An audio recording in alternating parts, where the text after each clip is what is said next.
Hello दोस्तों, फिर से आपका एक बार स्वागत है अप्लाई टू सक्सेस चैनल में। दोस्तों, आज हम करंट जीके के बहुत ही अच्छे टॉपिक लेके आए हैं। इसमें चर्चित व्यक्ति से लेके साइंस तक के क्वेश्चन हैं और इसमें सारे इंपॉर्टेंट वो क्वेश्चन हैं जो आने वाले एग्जाम में आपके बहुत बड़े हेल्प कर सकते हैं। तो दोस्तों, बिना किसी देरी के हम लोग अपना वीडियो स्टार्ट करते हैं। और दोस्तों, हम आपसे एक बात कहना चाहेंगे, अपने हम चैनल में सबसे ज़्यादा अगर कोई किसी चीज़ पर फोकस करते हैं तो वो करंट जीके, क्योंकि दोस्तों करंट जीके एक ऐसा प्लस पॉइंट होता है कि जिस व्यक्ति का ये टॉपिक तैयार होता है लगभग वो काफ़ी हद तक एग्जाम में अपने आप को पास कर लेता है। ठीक है, तो करंट जीके पर पकड़ बहुत ज़्यादा ज़रूरी है। अगर आपकी करंट जीके में पकड़ जो बहुत अच्छी है तो लगभग सभी एग्जामों में एक आप अच्छे नंबर गेन कर पाएंगे। तो इसलिए करंट जीके का टॉप क्लास का वीडियो देखने के लिए अप्लाई टू सक्सेस का वीडियो जरूर देखें। तो दोस्तों, बिना किसी देरी के शुरू करते हैं अप्लाई टू सक्सेस का वीडियो। सबसे पहले देखते हैं ग्वालियर और ओरछा ये क्यों चर्चा में है, इनके बारे में जानते हैं अच्छी तरह से। देखिए, मध्य प्रदेश के इन शहरों को यूनेस्को की विश्व विरासत शहरों की सूची में शामिल किया गया है। यानी यूनेस्को की विश्व विरासत सूची में मध्य प्रदेश के 2 शहरों के नाम शामिल किए गए, वो हैं ग्वालियर और ओरछा। अच्छा, आगे देखते हैं। ये यूपी लेवल का क्वेश्चन है, यूपी से जुड़ा हुआ है। आगरा मेट्रो रेल परियोजना, ठीक है, इसके बारे में थोड़ा देखते हैं। ये जो इसकी लंबाई की बात करें तो 29.4 यानी 29.4 किलोमीटर की दूरी है। 7 दिसंबर 2020 को पीएम नरेंद्र मोदी ने इस परियोजना का वर्चुअली उद्घाटन किया। ठीक है, अब देखते हैं सिंगापुर इस बार की चर्चा में। सिंगापुर सन 2021 में विश्व आर्थिक मंच की वार्षिक बैठक होगी और इस बैठक की जो थीम है वो है द ग्रेट रिसेट। ठीक है, अच्छा, अब 5 दिसंबर को मनाया गया, क्या मनाया गया? विश्व मृदा दिवस। ठीक है, अब है 10 दिसंबर 2020। इसमें क्या हुआ उस दिन खास? बहुत ही खास दिन है और बहुत हिस्टोरिकल दिन बनने वाला है ये।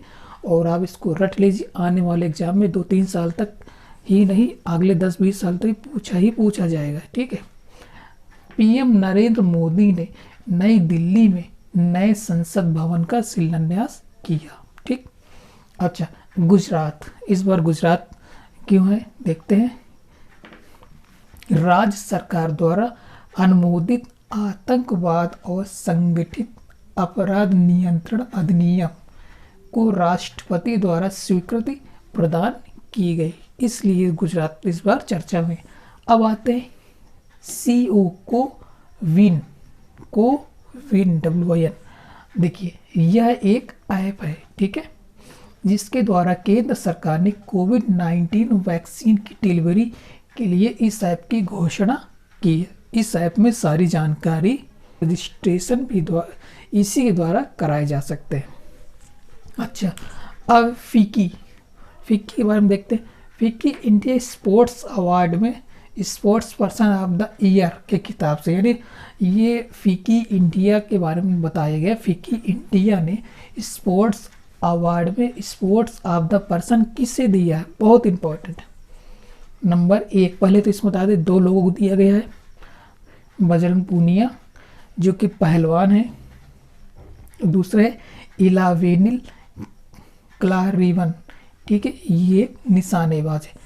ठीक है, तो ये खिताब 2 लोगों को दिया गया है।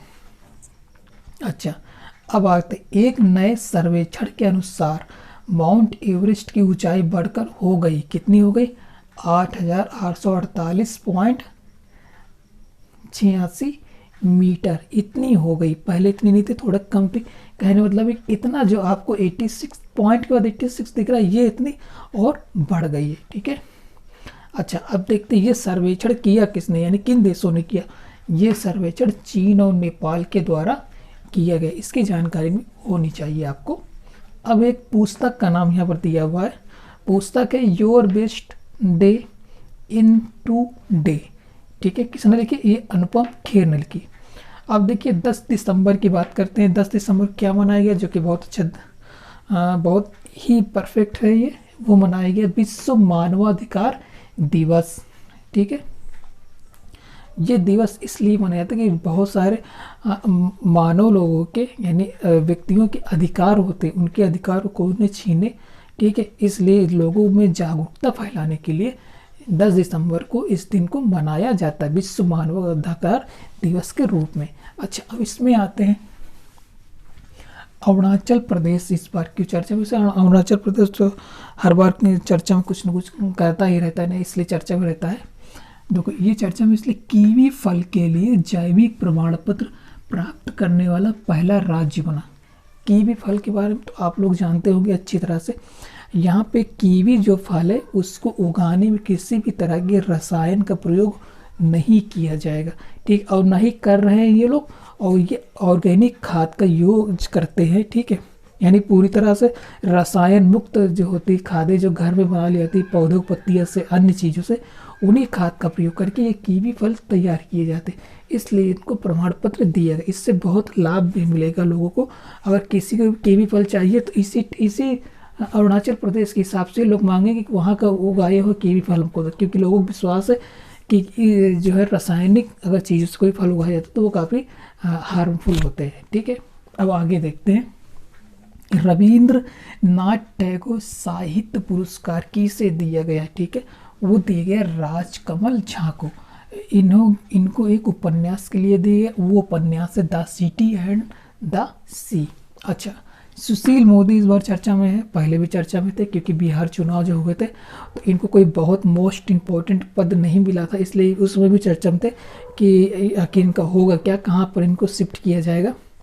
तो यहाँ पर देखते हैं भाई ये भाजपा के नेता हैं, इनका राज्यसभा के लिए निर्विरोध निर्वाचन किया गया है।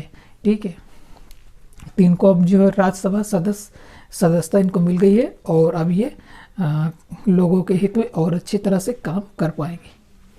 अच्छा, अब आते शहरी प्रशासन सूचकांक 2020। ठीक, इसके बारे में देखते हैं।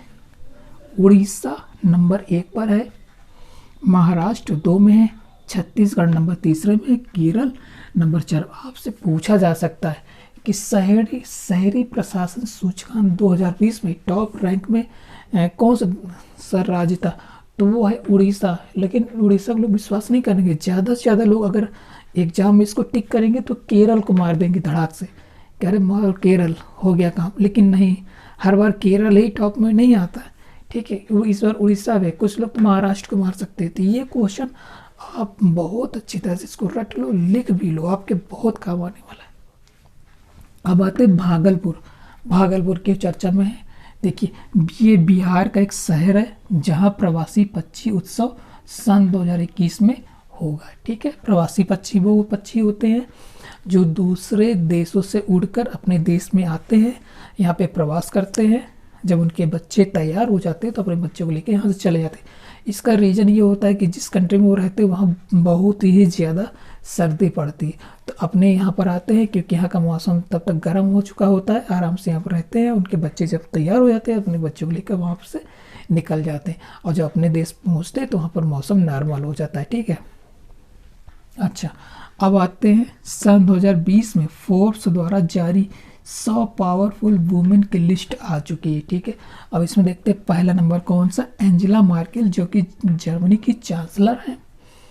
नंबर 2 में क्रिस्टीन लेगार्ड, नंबर 3 में है कमला हैरिस के बारे में सब लोग जानते हैं। अब अपने इंडिया की बात करें तो 41 में निर्मला सीतारमण को जो है स्थान प्राप्त हुआ है। तो आपसे पूछा जा सकता है नंबर 1 में कौन में है। ठीक है, और अपने इंडिया में कौन है, वह निर्मला सीतारमण जो टॉप 50 में आती है। ठीक है, अपने आप पूछा सकता है टॉप 50 में कौन से भारतीय का नाम शामिल किया गया। ठीक है, तो आप आराम से इसको बता सकते हैं। अब यहाँ पे आते कुछ नई समिति बनी है, वो बनी है राम मूर्ति समिति।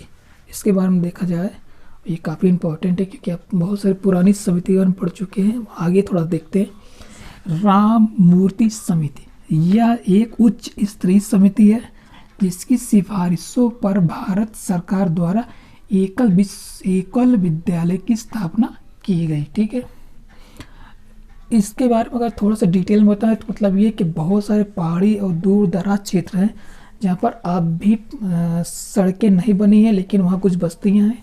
तो उन बच्चों को पढ़ाने की एक योजना है एकल विद्यालय, कि कुछ हद तक अगर टीचर का बहुत बड़ा स्टाफ नहीं भी पहुँच पा रहा है वहाँ पर किसी कारणवश, ठीक है, तो कम से कम एक ही टीचर वहाँ पर हम पहुँचा दें जो वहाँ के बच्चों को शिक्षित कर सके, ठीक है। तो इसके बारे में और डिटेल में आपको बताएंगे किसी दिन। अब आते हैं चीन। चीन एक बार फिर से चर्चा में क्यों है। HL2M टोकामाक परमाणु रिएक्टर बनाया है, ठीक है, जो कृत्रिम सूर्य की तरह काम करेगा, ठीक। इससे बहुत ही ज़्यादा ऊर्जा उत्पन्न होगी, ठीक है, जो सूर्य से भी अधिक होगी। अब आते हैं बाला देवी की चर्चा में।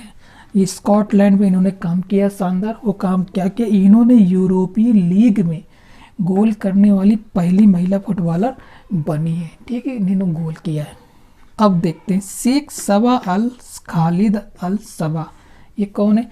ये कुवैत देश के नए प्रधानमंत्री हैं जो दोबारा चुने गए, और इसी उपलक्ष्य में इनको PM नरेंद्र मोदी ने बधाई भी दी है। 7 दिसंबर को क्या मनाया गया, 7 दिसंबर को सशस्त्र सेना का झंडा दिवस मनाया गया, ठीक है। तो दोस्तों ये एक छोटा सा वीडियो जो आने वाले एग्जाम में आपकी बहुत हेल्प करेगा, ऐसा हम आशा करते हैं। और अप्लाई टू सक्सेस का वीडियो देखने के लिए आपका बहुत बहुत धन्यवाद।